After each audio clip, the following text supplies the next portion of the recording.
வணக்கம். நம்ம இன்னைக்கு இந்த வீடியோவில் என்ன பார்க்க போகிறோம்னா, உங்களுடன் ஸ்டாலின் கேம்ப் எந்தெந்த ஏரியாவில் எந்தெந்த தேதியில் நடைபெறுகிறங்கிற விவரத்தை நம்ம இந்த வீடியோவில் ஃபுல்லாக பார்க்க போகிறோம். உங்கள் மொபைலில் இருந்து உங்களுடன் ஸ்டாலின் .tn.government.in டைப் பண்ணிங்கன்னா இந்த வெப்சைட் உள்ளே போயிடும். இதில் முகாம்களின் விவரம் அறிய பெரும்பாலான மக்களுக்கு எங்கே முகாம் நடைபெறுகிறது, எந்த தேதியில் நடைபெறுகிறது டீட்டெயில்ஸ் தெரிய மாட்டேங்கிறது.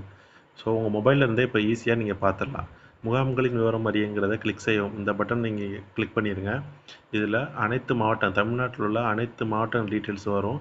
அதில் நீங்கள் எந்த மாவட்டங்கிறத கிளிக் பண்ணுங்கள். கிளிக் பண்ண உடனே கீழே பாருங்கள், அந்த தேதி வந்துட்டு உங்களுக்கு ஷோ ஆகுது. இப்போ மதுரை மாவட்டத்தில் 9ஆம் தேதி, 12ஆம் தேதி, 13, 14 இந்த தேதியெல்லாம் நடைபெறுகிறது. எந்த இடங்கிறது யாருக்கும் தெரியாது. ஸோ அந்த டீட்டெயிலுமே இதில் கொடுத்துருக்காங்க. அப்போது அட்டவணை பிடிஎஃப்ங்கிற பதிவிறக்கு, இந்த இதில் நீங்கள் பதிவிறக்குங்கிறத வந்துட்டு கிளிக் பண்ணுங்கள். கிளிக் பண்ணிங்கன்னா அதோட டீட்டெயில்ஸ் எல்லாமே உங்களுக்கு வரும். எந்த இடத்துல உங்களுக்கு கேம்ப் போட்டிருக்காங்கிற ஃபுல் டீட்டெயில்ஸுமே இதில் வந்துடுது. ஸோ இந்த இடத்துல போயிட்டு நீங்கள் உங்களுடைய சேவைகளை எளிதாக பெறலாம். மீண்டும் அடுத்த வீடியோவில் சந்திப்போம். நன்றி, வணக்கம்.